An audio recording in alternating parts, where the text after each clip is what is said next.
Hello, my name is Matt. Welcome to the Matt Attack podcast. In this series, we will be attacking your perceptions on this new hot topic about phantom limb syndrome and phantom sense. For this podcast, I brought a special guest today, my friend JudaiYuki, and I'll be exploring the Hello. fascinating topic of phantom syndrome, phantom limb syndrome, and the concept of phantom sense in virtual reality. Judai, can you define what phantom limb Hello. syndrome is? Um, Phantom limb syndrome is when people have this sense where they imagine they can feel something from a limb that does not exist. Which, like, for example, if you're playing a game and you get shot in the arm, phantom limb syndrome, someone would assume they could feel that and feel the actual pain of being shot. Yeah, that's about right. That's correct. It's basically I like can die. when someone who lost a limb feels sensations. They can sometimes feel pain. Like the weirdest thing is like there's that occurrence where you lost your foot, right? And they're like tickling air where your foot would be, and they would be still ticklish somehow. That's that's one of the weirdest things that could happen with phantom limb. And so today we also wanted to compare this with how some users in VR environments, particularly in VR chat, they claim to feel sensations in their avatars, virtual bodies, and stuff. Oh, you can hear the echo in my mic. Oh, that's fine. Okay, okay. And so Judah and I will watch several videos, or have watched. I'll be putting a link for that later for you guys to watch with us, including one where a VR user claims they have the so-called phantom sense and gets burned alive.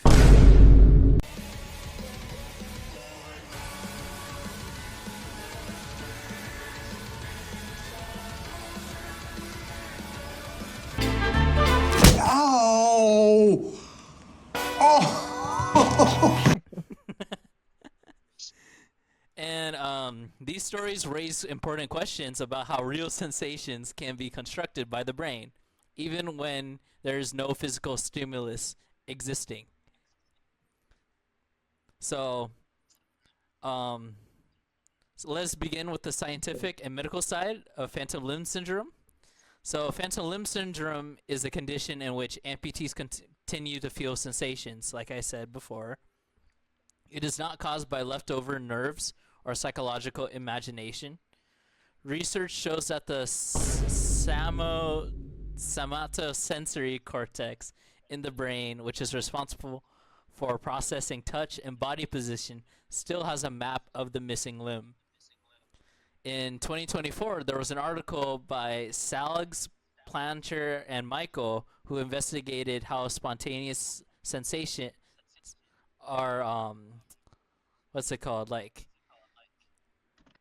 those are like not touching a torch but can feel it, um those individuals, they have apparently phantom limb syndrome, or they do. And the research shows that these sensations follow the same neural pathways as if the limb were still present. They found that the somatosensory cortex continues to map the missing limb, which creates an illusion of touch or pain. This supports the idea that um, damaged nerves do not cause phantom limb syndrome, but rather than the brain itself that's responsible for it.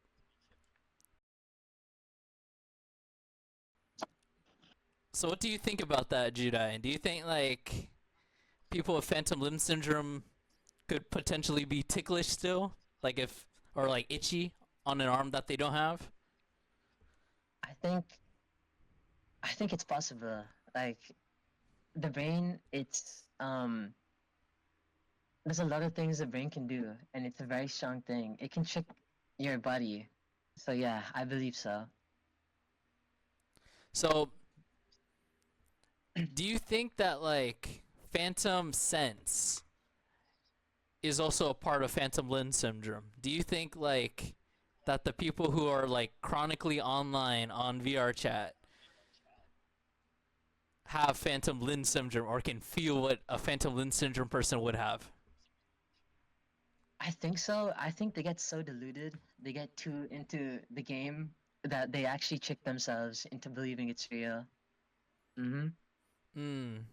Well, for phantom limb syndrome, there was another study by Hogan. He examined the mental health risk associated with phantom pain. So we can see if like maybe someone with phantom sense can feel phantom pain, which is what they're saying they feel, you know? So for phantom limb syndrome people, there's been data that over 44,000 lower leg amputees um, have a significantly increased risk of major depressive disorder, anxiety, PTSD, and how to say this without getting reported. Um, Not wanting to live uh, Uh, ideals, ideas in those that experience phantom limb sensations. So those yeah. who those who reported no pain still face higher psychiatric risks, but the one thing is that this article like emphasizes is that like it's not just a physical issue; it's also like mental, like their emotional well-being, and if they can like actually take care of themselves. Yeah, no, that makes sense. I would assume that they would feel depressed and a lot of other things if they actually lost a limb. Yeah, it's kind of crazy to think about it. Like these people who like lost their leg, like they must feel like depressed and stuff about it. Like I don't know, like if I was like to think I still have a foot, right, and trying to put on a shoe and I don't have a foot there, it'd be insane. Yeah, it's like a wake-up call. Yeah. There's another example by Lee, and they described a patient who had extreme phantom pain. So, um, that like regular treatments couldn't fix.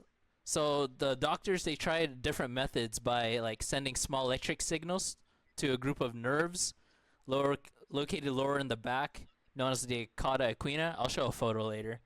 But this new technique significantly improved the patient's condition, and like it demonstrated that doctors are developing more like innovative approaches to treating phantom pain when traditional methods are ineffective. So like I'm guessing from what the article is explaining, like the guy was basically feeling pain when it wasn't even there to begin with. So he was just going insane. I see. Uh, I'm glad that they're coming up with ways to treat that because it sounds kind of crazy out loud when you think about it. Someone feeling pain from something that isn't there. Yeah, imagine a VR a VR user playing like like a boxing game and he gets like Yeah, they actually feel the punches. he gets like punched and doesn't feel it. Yeah, Oh my do they god. class that as a mental illness? Phantom sense? Phantom Sense, it's new, so there's no actual articles or anything about it.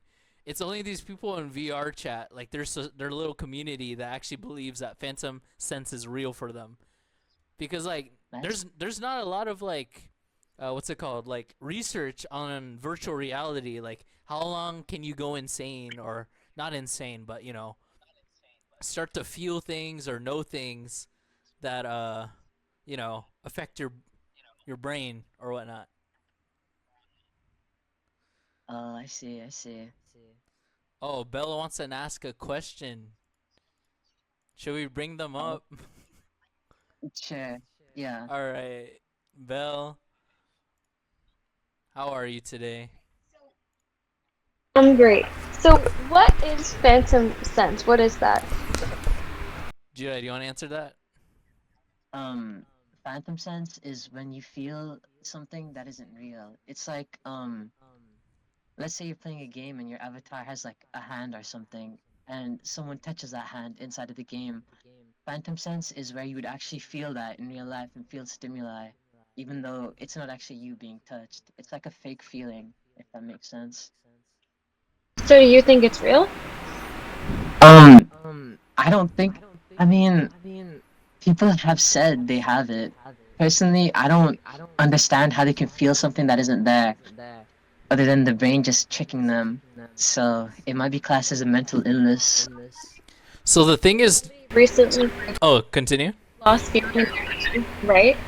And something happens to that hand, sometimes their brain tricks them into thinking they can still feel it. But online, I feel like that's way different because how are you feeling something on a virtual avatar?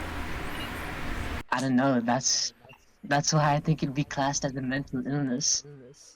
So there's an actual article by a person who does VR, and it's what is phantom sense in VR, and they basically like talked about how the sensations like feeling a brush on a virtual hand, like what Judai just said, um, they can like apparently feel it, and according to cognitive psychology, this is a result from cross-modal perception and like synesthesia. So it's where like visual or auditory input activates other sensory areas in the brain. No, it's like when someone gets hungry, right? Like they can imagine themselves tasting something. It's like that basically. Um, but you're saying like on a headset that somebody could feel something that's literally not happening? Yeah, there's some people like I know for VR, there's gadgets they can wear where they can feel it. Like mainly it's for their chest as a vest. That's not phantom sense then. That's an actual machine that's letting them feel what's happening. Yeah, but the thing is like for some of these people that say they claim they have phantom sense, they would say, "Oh, that hurts. That hurts my eye." Like, "Oh, stop it's jabbing that knife in my eye." Or like, "Oh, stop like touching my arm," when they don't have like a gadget for their arm and it's only for their chest. I don't know. It's like, But the other thing yeah. is when you're in a virtual reality world, it doesn't look realistic, does it? So you're telling me you're looking at a piece of knife and saying that it hurts? Your brain obviously knows it isn't real. Yeah, I don't know. It's hard to think about it when some people are like just chronically online to the point like they can't differ reality to to the virtual world basically. How long do you think those people go without showering? Oh. All right. If you can't differentiate reality versus virtual reality, then that's like a serious issue. It is 100%. Shit. Judai. Yeah. All right. So, you've seen the clips, right, that I've sent you before about the Yeah, the videos. yeah, the Where they videos. got. Yeah, So I've seen them. the one clip where a VR chat user screams in horror when there's a virtual flamethrower being, spew all over him. What do you think about that? Um, I think that's I think that's a clear case of mental illness. Do you Um, do you think they are convincing themselves that it's real? Do you think that? yeah, I think they're being delusional, and I think they spent too much time online that they've just convinced themselves that what they're feeling is real when it's clearly just not. Um, 'Cause I mean, when I was younger, um, like sometimes when I get in a game, I'd say "ow," but I didn't actually feel pain or anything. I don't know why. I'd get in a game, I'd say "ow," but I didn't actually feel pain or anything. I don't know why. It's like I don't believe phantom pain actually exists. I think it's just our brain tricking them. Um, because I mean, when you say it out loud, how like it just sounds crazy. It doesn't sound real. Like someone punching you in a game, you actually feel that. That just sounds crazy. Okay, so do you remember that YouTube video I sent you, the rubber arm experiment? Yes, I did see that. That was actually quite interesting. So that psychological trick where a fake arm is placed in front of a subject while the real arm is hidden, right? Yeah. So they both get stroked so they can somehow feel that that fake arm is the one being stroked, right? Yeah. And then like eventually the subject starts to feel as though the rubber arm is their own. Mm-hmm. So when the YouTuber hits that rubber arm with a hammer and the subject flinches, that basically demonstrates that the brain can rapidly integrate new body parts, or right, potentially virtual ones as its own. Do you think that's possible then? I think it's possible when it's like in real life, realistic. Because like if you have something in front of you and you convince yourself that's your hand, like obviously it's not, but you're seeing it. Like it's real. It's not something you see within a screen. It's I believe like over time, if you actually are chronically online, I do think that your brain could trick yourself into believing it's real, and like it's a clear sign of mental illness, that is, because it's through a screen. It's not actually in front of you. It's not something you actually like use every day. For example, um, yeah, I think it's more realistic to believe when it's like the hand experiment than it is to believe someone has it within a game. So do you think that phantom sensations, whether like a limb loss or virtual avatars, they don't follow that exact mechanism possibly? Because it's like a whole different thing with their brain. Is that what you're trying to say? Yeah, I think it's a whole different thing because it just doesn't make sense. It's not something you actually use to like eat food or something you actually just use in general. It's within a screen. And it just sounds like you're not wearing a vest to feel vibrations if you get punched or something like that. It just doesn't make sense to me. Like it's hard to comprehend someone actually feeling pain from within a game. So like oh, what's the word? So these war veterans that like if they have phantom limb syndrome, like they lost their arm, right? Or their leg, and they go into VR chat and they have like a, they're like using like an And like their, what's it called? Like those what are they, prosthetics, like a prosthetic arm, yeah, that's like and what I then they're meant. using it to control their VR character. Do you think that like they're, would it be phantom limb syndrome at that point, or do you think that's phantom sense now? If Um, it that's a tricky question. Yeah, that's Um, hard to think about because I know where I work at, right? I meet some like, military members, active duty. They would be wearing they do VR headsets, but I never asked them that question because they're not amputees. But like in the back yeah. of my mind, I'm like, if they were to lose an arm in war and put on that headset, right? Do you think they would have phantom limb syndrome when they're getting like shot or like attacked on that missing arm where they have their prosthetic now? Like, would that be like they feel it? But even I don't know. It's a whole new like thing. Like, this generation, like technology, all these new things are existing now. There's no research yet for these to come up. Yeah, it's a very new thing, so it's understandable that it's very unknown and like there's not a lot of research on this. So, all right. So on this podcast, we just started talking about the medical mystery that now crosses into digital spaces, phantom limb syndrome. It honestly just reminds us that the brain has like, a remarkable power and adaptability, right? And there's always new things coming up in this day and age. And whether it is reorganizing itself after trauma or tricking itself into feeling touch in a VR headset, the mind fills in what the body lacks, is what I feel like. So in this podcast, we just talked about people with phantom limb syndrome to VR chat users. And as technology advances, these lines are likely to continue blurring, right? So Yeah, as Juna and we I should learn, yeah. What's up, Jude?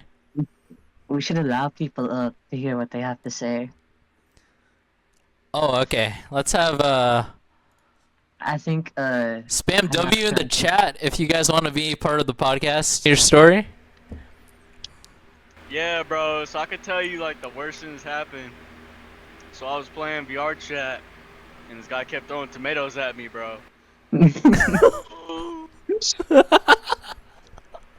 Bro, I'm allergic to tomatoes, so did you bro, I'm telling you, bro. I did almost died, bro. allergic reaction? Yeah, the anaphylaxis. were you in a movie theater when this happened to you by any chance? Yeah, I think I was. Guys, Please back away from me. I find out who's throwing them tomatoes are getting banned. Someone keeps throwing freaking tomatoes at That's him. it. Kick him. She has phantom sense. She's allergic. If it hits her, It she'll still have- affects yeah, her. it'll st- Oh man. Oh wow. I think someone recorded it. Yeah, I think it's on TikTok, buddy. Get down. Where they at? I wish you luck on that. I wish you luck on that.